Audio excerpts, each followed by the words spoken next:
இந்த கண்ட்ரியோட population degrees ஆகுறதுனால இந்த country government வந்து உலகத்தில் உள்ள அத்தனை நாடுக்கு வந்து ஒரு ஆஃபர் கொடுத்தாங்க.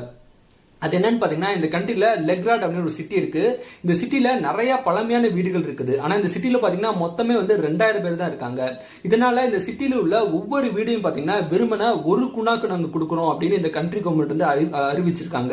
அதாவது நம்ம இந்திய ரூபாய்ப்படி வெறுமனே 12 ரூபாய்க்கு வந்து ஒரு சொந்த வீடு கொடுக்கறோம் அப்படின்னு அவங்க அறிவிச்சிருக்காங்க. இதனால பாத்தீங்கன்னா உலகத்தில் உள்ள பெரும்பான்மையான மக்கள் வந்து இந்த கண்ட்ரிக்கு வர வந்து ஸ்டார்ட் பண்ணிருக்காங்களா. ஆனா அப்படியே அவங்க கொடுத்தாலும் யாருக்கு கொடுக்குறாங்க அப்படின்னு பாத்தீங்கன்னா 40 வயசுக்கு கீழே உள்ளவங்களுக்கு மட்டும் அந்த சொந்த வீடு கொடுப்பாங்களா. அது மட்டும் இல்லாம அங்க வந்து குறைஞ்சபட்சம் அந்த வீடு வாங்கணும்னா குறைஞ்சபட்சம் அந்த வீட்டுல நம்ம வந்து ஒரு 15 வருஷமாவது தங்கணுங்கிறாங்க.